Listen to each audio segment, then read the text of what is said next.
tax policy, but I want to make clear that I do not support the governor's tax policies that have landed us in the situation we are in. We do need real revenue reform. We've had to lean too much on property and sales tax, and that's not right. You know, that sets off the balance. We need a good, stable, three-legged stool, if you will, of income, property, and sales tax, and only through that real revenue reform can we fund the essential services that we need. So we need those kinds of reforms, and we need to let the three branches of government do their jobs. Thank you. And Melissa Rooker. In 2014, the Kansas legislature repealed teachers' due process rights, leaving this protection up to the discretion of local school districts. Should this decision be reconsidered, particularly given the teacher shortage in some areas of the state? Why or why not?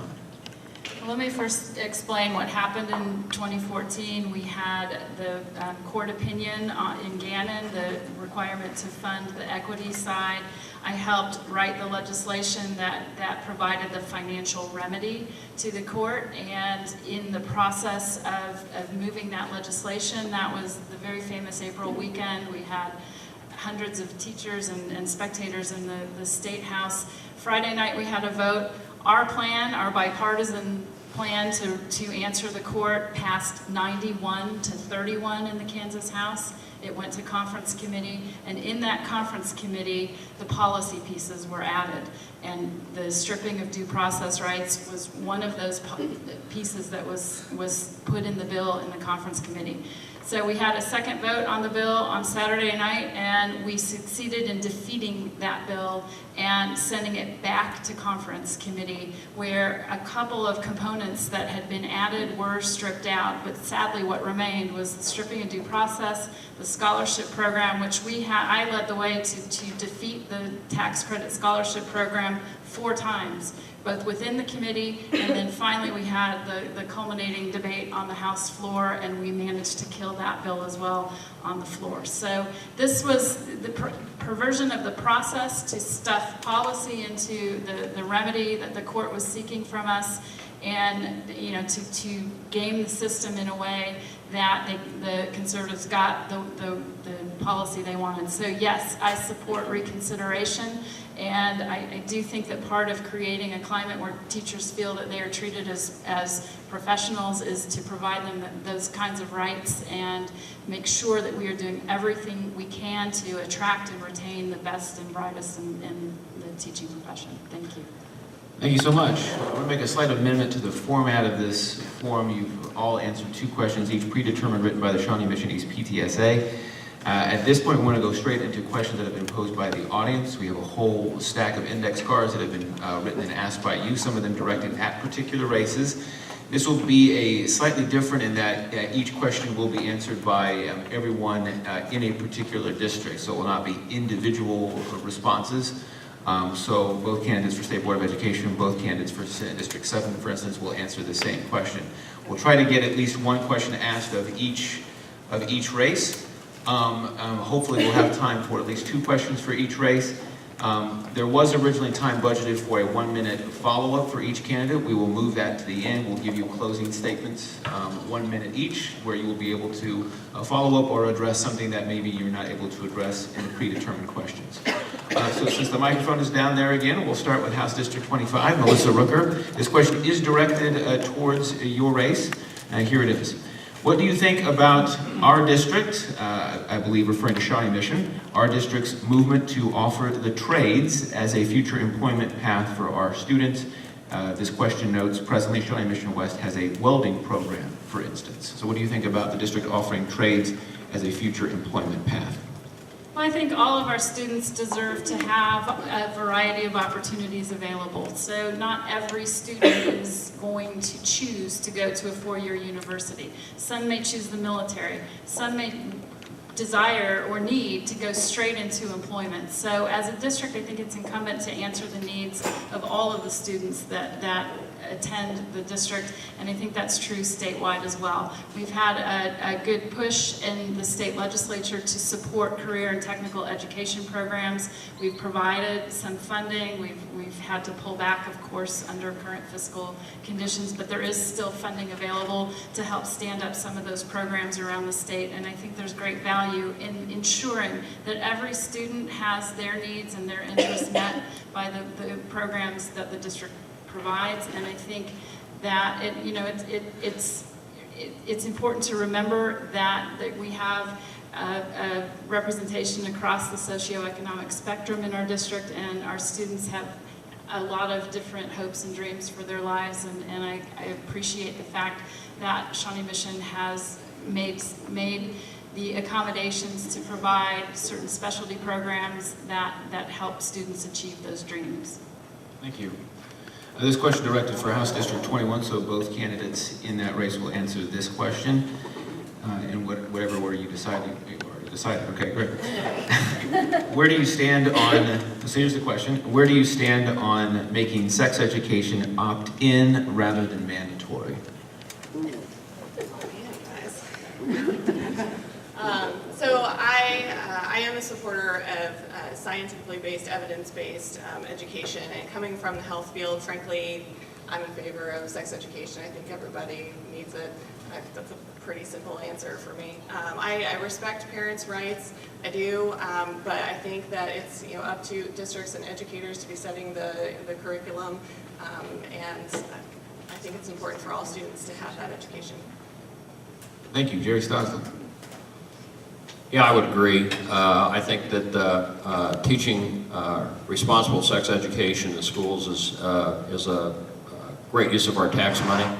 I think that we want our kids to be informed, and I think we want our kids to be responsible, and I think that's the best way to do that. I do think if parents have a tremendous opposition to this, that there should be an opt-out provision that they can take the kids out of that class if they absolutely object to it. I think that's a family right, but I think the schools definitely should offer a very strong and positive and fact-based sex education program for all students. All right, the next question directed at the three candidates in House District 19. How and where do you differ from your opponents on education issues? John Taube, you can begin. Thank you. I think I'd like to start by saying that I'm a huge proponent of certification programs, and SB 155 is a bill that was passed in 2012 that started the technical career college reimbursement for students that are at least sophomores that fit the criteria and commit their time to traveling and going to these schools to get certifications and industry demanding jobs. And unfortunately, with the way the world is going, I think that we need to be more practical. We need to have more students being hands-on, more students being ready to work, and we want our students to stay in Kansas. We have job shortages in construction. We have job shortages that come with farming. And I am 100% certain that if students are directed into these programs, they do have to choose, and they do have to be successful in it. I did the Center for International Studies in the Shawnee Mission School District. We had to commit all of our extracurricular activities into learning a language instead. But that is worth it, because when we get out, we have college education as a high school graduate, and that puts us in a better position for better jobs or advancing towards the career which we desire. So I think that the first thing is that I really want to push that we have many options in all the school districts for students to come out into the world working good paying jobs. And secondly, I have to say that I'm more, I don't want to say I'm more, I would like to think that I'm more bipartisan, because even though I'm a conservative, even though I spent my time coming in the Republican Party, I've learned that we need to have the ability as legislators to think for ourselves and to not be pushed into party lines at any moment. And so I ran as Libertarian because I find that the values of Republicans and Libertarians are in this one platform, and that we can work together to move forward. So I would like to thank everyone again for the chance today to speak. I'm really glad to be here at Shawnee Mission East. I graduated from South. Thank you for your time. If I get started, this might not be fair, but if you could maybe try to keep the responses to this section maybe more to a minute. I don't know, let's give that a shot. I can do it. I can do it. Okay. I'm going to have a can-do attitude about this. I think there are probably lots of similarities between the three of us in terms of our stances on education. I think John and I disagree maybe about the due process from his, I'm not super familiar with your platform, but it sounds like he thinks that maybe the stripping of the due process rights was appropriate, and I don't think that was appropriate. I think that we need to do everything we can to give teachers the support and stabilization and the professional respect that they deserve and that our students deserve. In terms of the differences between Stephanie and I think that the biggest difference is that she's going to address issues from an experienced legislator's point of view, and I would come at issues from an experienced educator's point of view. I've spent my entire life in education, 20 years professionally, and I was raised by a teacher, and all of her family are teachers. I think like an educator, and I think that Stephanie thinks like a legislator, and I think there are benefits and disadvantages to both of those. I tried. Thank you. I think you were good.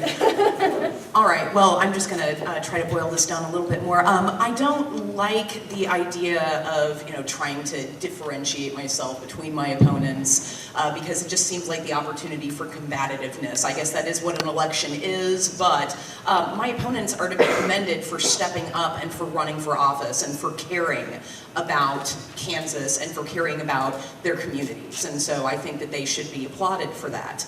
I would say that my legislative experience, particularly and yes, I'm a Republican, and the Republican is going to talk about poverty. That's happening. And I will tell you that my legislative district, while one of the most wealthy in the state of Kansas, is also one of the most stratified. I have schools that are sitting on, tons of principal in their foundations, and I think that's great. And I have schools in my legislative district where the children don't have enough to eat. I know that district-wide philosophy, and that is how I choose to approach representing all of them. And so I know my district well. I'm pleased and honored to serve and represent. This question directed towards the candidates in Senate District 7. Describe your style of leadership within the context of heated discussions. How do you make sure your voice and ideas and those of your constituents are heard and acknowledged?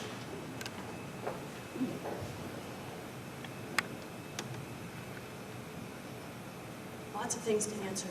Work very hard to make sure that all of my constituents know how I am thinking about a process or a bill. So I write a regular e-newsletter. I am always available, give out my cell phone number, and that is a way to help people understand. In heated discussion, I have had immense training in my life and have even had to work with surgeons, no offense surgeons, to know how it is to work in disagreements. And so work very hard to help people communicate better. Most issues in the world get into a bad place because people aren't communicating effectively. We are created to have differences in opinion, but we are also created to be in community and to be able to understand one another. So I think I work very well across all aisles, not just the Democrat, Republican, but with all people to help each other understand each other better so that we can reach good conclusions. Thank you. Can you repeat the question? Yeah. Describe your style of leadership within the context of heated discussions. How do you make sure your voice and ideas and those of your constituents are heard and acknowledged? Well, taken some courses from the Kansas Leadership Center, and they talk about the heat in the room and how there needs to be a certain level of heat for productivity, but if the heat is too high, then it eliminates productivity. So in doing that, a couple of things that can lower the heat in the room but save the productivity is humor. So sometimes we all just have to be reminded that what we're doing is important, but let's all get together and get focused and remind each other that we're all human and we're all concerned about making consensus here. In terms of my leadership style, You know, I believe that I want to carry the voice of the people that I represent. So as a former elected official, I had blogs, I had meetings, I had emails, just to make sure that everyone felt heard. And I think if everyone feels heard, even if it doesn't go their way, that they can respect the decision and the decision maker. Thank you. For the State Board of Education candidates, you have a couple of questions, so we'll start with the first one here. As a State Board candidate, do you measure Kansas education against other states and nations? There is a perception that other nations are far ahead of us, assuming in Americans. So do you measure Kansas against other states and other nations? Generally, I don't do a lot myself in terms of this kind of measurement, but we are measured all the time. We just had a working lunch with Kansas Association of School Boards, presentation by Mark Tallman, explaining how the statistics show that we are generally top 10 in performance, lower quintile in amount spent. There are a lot of people who say, well, we get the best bang for our buck here in Kansas. You know, we do a lot of ranking that isn't quite as necessary as some people make it out to be. So I'll take this toward standardized testing. We're testing the crud out of our kids. Way too much standardized testing. So as much as I'd like to beat Finland, let's just make sure that our children grow up to be happy, well-adjusted individuals. I think we have to do some comparison to be fair. We get federal dollars, so I think we have to look at how we compare to states that are similar in demographics and population. Our state is so completely diverse from one end and one side to the other that I think it's hard to even compare within Kansas. But I think we owe it to our students and our constituents to do some comparison, because our students are going to go out and compete in 21st century world, and they need to be prepared to work in another state or another country. So comparison is good. It can be bad, but I think we're on the right track and doing a fair job of comparing. Sticking with the State Board of Education race, this question for both of you. Where should the lead responsibility for teaching tolerance and embracing diversity among our students lie? With the state, with the district, with the principal? Where should the lead responsibility lie? I think our new social emotional standards will address some of that, but I don't know when we didn't embrace diversity as a great thing. I think we have got to make sure our teachers understand and accept all different cultures. We've got a lot to learn about different populations and different cultures. And I do believe that our new standards will embrace some of that. My own grandparents came from Europe. We are all a melting pot, and I think the more that we can embrace school-wide, statewide differences, the better off we will be, and the more achievement we can count on. Thank you, Chris Cindric. Steve Roberts, where should the lead responsibility for teaching tolerance and embracing diversity among our students lie? I see a partnership between our schools and our families. Our families don't have as important a role as they used to have. I'd like to see families return to the days when most of them showed up for Meet the Teacher Night. You'll see that more in Johnson County than you will in impoverished or hardscrabble areas. In my school last year, admittedly at Kickapoo Nation Reservation, I had one family show up on Meet the Teacher Night. We have to encourage families, and our little campaign slogan is better schools, fewer rules. I mean, I'd like to think that I have some of the solutions, but it doesn't fit on a bumper sticker. I mean, I really need a half hour of your time to explain how we can turn this thing around for all kids, but part of it has to be family.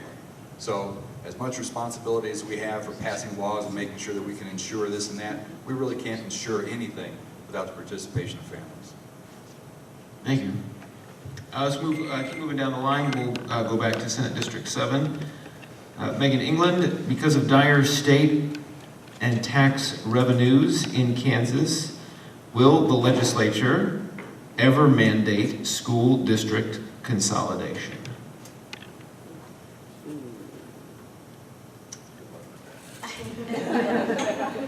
I appreciate the question, but I think there's too many hypotheticals in that, and too many that I don't actually think that we need to really get to a point to address. Although consolidation is a really important issue, I think we should first stop at the first point of school funding. Let's not get there. You know, if schools were funded properly, we wouldn't have had half of the questions that we had here today. So let's just start there. Let's just get the revenue back on track. And I don't think we need to get into consolidating right now. Thank you. Barbara Bollier, should the state ever mandate school district consolidation? No. Mandates are bad, but I will say that it is always worth looking at how we are funding and why. And I anticipate that as we look at a new funding formula, there will be ways that will push some areas to think about doing more together. I don't know that that's consolidation. It may be consolidation of resources.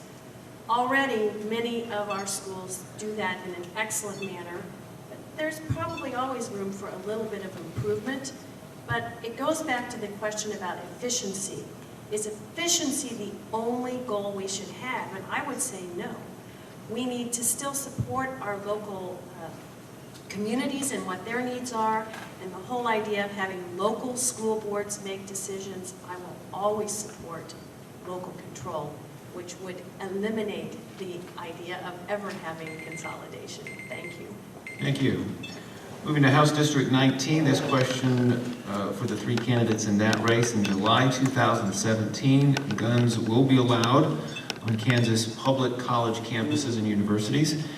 How do you see this? Would you want to reverse that ruling or that decision? Not while there's breath in my body. I have to say, and this is very reflective of my legislative district, because in fact, I over-communicate with my constituents, and well I should, because my position is one of service. And I can tell you that I overwhelmingly hear at the forums that I conduct, from letters that are written to me, and from phone calls that are made to me, that my constituents do not want this. Moreover, and I realize I haven't spoken much about my personal life today, but I have two children. One is in John Deemer, one is a 7th grade girl in middle school. And one of the biggest fears that I have as a parent is campus rape for my daughter when she attends school, and I really don't want her to get raped at gunpoint. So this is a very personal issue, and this is something that I will work very hard to repeal, and if I can't get repeal, I'll push for delay, or I'll push for alteration so that that bill and so that provision is so irrelevant that it barely makes a difference. Liz Meitl. I work at KU. I teach undergrad classes at KU. My husband works at KU Med. Our friends are largely people who work at universities. I cannot tell you the level of fear, frustration, and anger that this particular law has caused, both in the academic communities and in the social circles that I feel privileged to move in. Further, it has created a culture on our campuses of discussion about, a continual discussion about violence, which is actually has been really valuable. But I just don't think that's what college students should be worried about. They talk about their fear of guns all the time. When I talk to my undergrad students who are training to become teachers, do you know what they talk about? Guns. They should be talking about kids. So there is no place for guns on campus. There's no place for guns in a lot of places, but there is no place for guns on college campuses. I could not feel more strongly about this. Thank you. John Taube. Well, this is going to be fun. So, as far as my own personal opinion, I think that campuses, I think that local control really is important, because the philosophy is that we have to balance each other out. And local control is always the best. That's how you know your local constituents really are in charge. So even though I do believe in local control, I do believe that guns are a safe thing. I believe that gun-free zones create victims. And that is how I personally look at it. I believe that it's the criminals who don't play by the rules. They don't care where people don't have guns. And that's actually attractive for criminals to go to a place where we have no guns. I ask everyone to do research on mass shootings. Please find out that more than most of them happen in gun-free zones. And I am all for personal choice in carrying a gun for protection. But if a campus, if a city wants to create legislation that bans them, that is up to the local people to get involved and make it happen. But as for myself, I believe that that actually guns are a safe thing. For the candidates in House District 21, this question directed towards you. Describe your experience and qualifications in the field of education and how you would use that experience in Topeka. Start with Jerry Stogsdill. Well, I have quite a bit of experience in education, as I mentioned before. Being a teacher, Shawnee Mission president, I taught at Kansas State in the education department for 2 years. I'm a parent, just a whole variety of things like that. I think that kind of experience will suit me well in the Kansas legislature, but also more maybe uniquely in my situation. I have a terrific background in economic development as well. And as I said before, you cannot separate those two issues. If we don't have a robust economy, we're not going to have a robust school system. I think I can bring expertise and experience in both those areas to the Kansas legislature, and I think that we should never discuss education in a vacuum like that. It has to be tied to education has to be tied to the economy. Economy is tied to our educational system here in Kansas, and that's just a reality and a fact. And I hope to be able to address both of those issues in the legislature. Thank you. Dorothy Hughes. So as I briefly mentioned in my introduction, I'm currently on faculty in the School of Business at Rutgers. And I completely understand that higher education and K-12 are different worlds, but being in a classroom and seeing those light bulbs go on in students' faces, that wonderful feeling is what drove me to go back and get my PhD, which makes me kind of odd among my cohort because most of them are in it for the research. But I really feel passionately about being in the classroom with these students. And the content knowledge is important, that passion is important, but more than that, it's the effectiveness of actually getting these changes done that we want to see done. I will be able to cast a vote for leadership in the House that will allow these priorities to move forward. That's crucial. In my experience in the legislative process, being an advocate for health and education issues in the past, I will be able to work within the system, work within not only a committee process and the budget process, but be able to advance our priorities. Thank you. And Melissa Rooker in House District 25, this question directed towards you. Should the Supreme Court decide schools are not adequately funded, would you favor a tax increase or the restoration of the 2012 tax cuts? How would you balance increasing school funding with other state priorities such as infrastructure and health care? Thank you. Yes, I do believe the Supreme Court will and should rule that schools need more resources to complete their core mission of preparing our students for college and career. And I expect that to be the decision that they make. I would say that what we need to do is view this as an incredible opportunity to rethink, reimagine, and reinvent our path forward. So we have on the table education policy, we have our state budget, we have our state tax system. It needs to be a comprehensive conversation that looks at all of those things as a package that works together, because that's exactly the point. The budget is a document that reflects the priorities, and the tax code is the mechanism by which we fund those priorities. So until we define what those priorities are, we can't be effective at setting the tax policy or the budget. So I think that it needs to be a conversation with everything on the table, and I look forward to it. Thank you. All right, well, thank you so much. We will transition to the final part of this forum, which is essentially a closing statement from each of you. We had budgeted time for a follow-up after the original round of predetermined questions, so you can use this final minute to give us a final message, whether you want to follow up on a question that you were not able to answer individually earlier or reemphasize other points. But we'll just start at the end of the table, come back down again. Each one of you gets one last chance with 1 minute to give us a final message.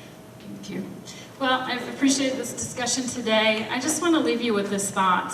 If you are a straight ticket voter, you are part of the problem, and I don't care which party you're voting. I had an exchange this week with one of my constituents who made an assumption about me because of the party label that I wear. When I directed him to my website, my newsletter update archive, the press clippings that I have that reflect my work in the legislature, and a couple of radio interviews that are available that I did for KCUR on the State House Blend.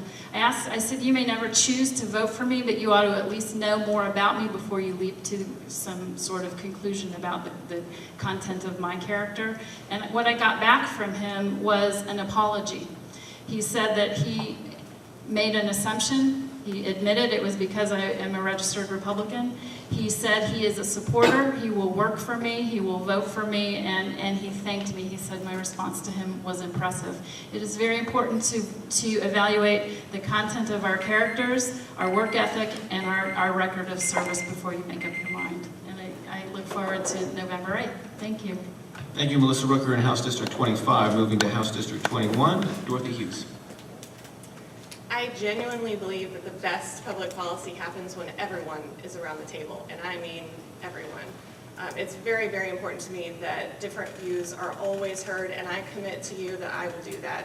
I'm committed to creating an environment in Topeka where this can happen, where we actually have collaboration and discussion, where we can really move our priorities forward and we don't get distracted by divisive issues that don't move the state forward. We really need to focus on budget and education, and we have to solve those problems for everyone. These shouldn't be partisan issues. We have to work together, and I'm committed to creating an environment that will do that. I've been working on it my whole career. I've always worked across the aisle. I'm very proud of that, and I intend to continue that working that way. And I assume probably most of you, since we're right here in the heart of 21, are probably voters, so I'm asking for your vote on November 8th, and I look forward to serving you and making sure that you are heard. Thank you. Jerry Stogsdill. Yes, I think the next 2 years in the Kansas legislature may be the most important we've had in the history of the state.